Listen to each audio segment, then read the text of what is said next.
Hello, I'm Richard Gisbert. You're at the Listening Post. This week, the election, the media, the war of words, and the battle of images.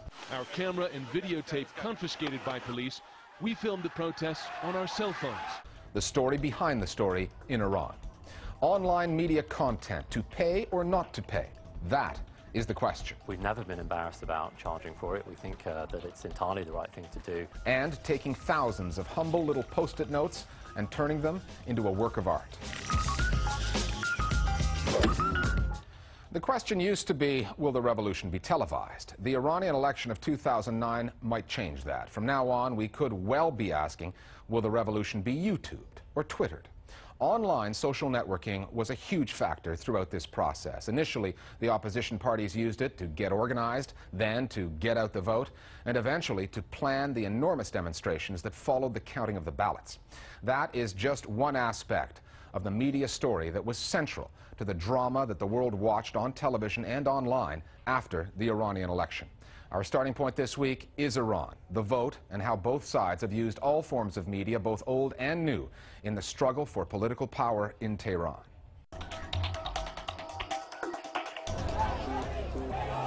Mahmoud Ahmadinejad is in the lead in the country's presidential race. Thousands of protesters on the streets, angry at the election victory of President Mahmoud Ahmadinejad. It's important now for CNN to turn to social networking sites to get the video and get an idea of what is happening. This is not the media making a story. This is the Iranian people making a story, which is potentially historic. المهزوم مير حسين موسوي أمام تجمع لعشرات الآلاف. These people feel that their election has been stolen from them. What we're witnessing is more opinion journalism, masquerading as news. Will the terrorist government of Iran be overthrown? I think this has been information warfare. On one side, the incumbent, President Mahmoud Ahmadinejad, who is armed with the single biggest weapon in the information war. State-run television is on his side. On the other, the challenger, Mir Hussein Mousavi, the preferred candidate of the international media and tech-savvy blogging and twittering Iranians. Technologies or applications like Twitter are so powerful in moments like this is because it's instantaneous. Right? I am here, this is what I see. At some level, one accepts the truthfulness of the message. All across Iran, you find people with cell phones. Many of these cell phones are equipped with cameras, both video and still. And what the reformers are doing are recording in real time what's going on the streets of Iran, uploading them, and in some respects, when it goes out to the world, it kind of zings back into Iran on websites and on social networking sites. Iranians didn't just use Twitter to get the story out, they used it to get organized, twittering information over mobile phones about when and where to gather for demonstrations. The authorities responded by shutting down mobile phone networks, but only sporadically. If mobile telephony is down, it's down for everybody. It doesn't discriminate on the political position of people. So you then risk creating a real economic deadlock in the society if nobody can buy things, make emergency phone calls, etc., etc. It's not something that any society can do for very long. The Iranian government also tried to stop the story being told in other ways. It arrested and detained members of the international media. It took their equipment away. Not enough of it, as it turns out. Our camera and videotape confiscated by police, we filmed the protests on our cell phones. The authorities have also jammed signals of the BBC's Persian language radio service, as well as Voice of America broadcasts. And they have tried to use Western media against the protest movement.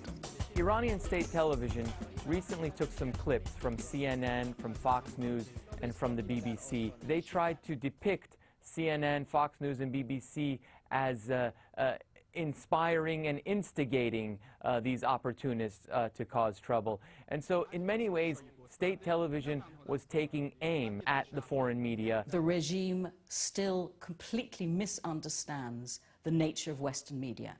The fact that the Islamic Republic controls radio and television, I think, leads them to think that the BBC, CNN, Al Jazeera are also simply owned and controlled by their governments. That's clearly not the case. So I think the rhetoric hinges on a misunderstanding of how the Western media work. There have been other misunderstandings. The international media have limited access to the Iran story. They weren't there for most of the campaign. Not many of them traveled beyond Tehran, and parachuting in just prior to the vote means they don't know the full story. They're covering the elections as a battle between the reformers and the conservatives. This is one side of the story. But the bigger and most important part is the power struggle between Ahmadinejad, who is backed by Iran's supreme leader, Ali Khamenei, and the rich mullahs in Iran, who are backing the opponent, Mousavi. Something quite extraordinary happened in these elections. For the very first time in the history of Iranian elections, state television hosted live presidential debates. It was these live presidential debates that electrified the Iranian public. اما جناب آقای موسوی بسیاری از مدیران شما و آقای هاشمی دست خالی اومدن با یه امتیاز دلار 7 تومانی یا واردات و صادرات میلیاردر شدن. Ahmadinejad have used the televised debates very effectively. This might be hard for Westerners to understand because all what we see in Western media is Ahmadinejad, the extremist who wants to wipe Israel off the map and who wants to develop nuclear bomb. Well, on the minds of the Iranians, this is not what matters most. What matters is what will he do to end the disparity between the rich and the poor and to stop corruption in Iran, which is extremely widespread. Ahmadinejad does have a base, but it's the kind of base that does not Twitter. They do not have Facebook pages. They do not have cocktails with members of the Western media. So the Western media needs to do a better job of spending time outside of the capital city of Tehran and to visit with the Ahmadinejad base, just as Western media needs to do a better job of doing that wherever they go. That way, the international media will get a better picture of the real Iran. Regardless of how this story plays out, there has been a revolution in the Islamic Republic. If not a political one, then certainly a technological one. Many people, including the media themselves, are of course caught up in this amazing communications phenomenon. I think what we're seeing is something that is both instantaneous but also has very, very long-term repercussions for the Islamic Republic. And beyond.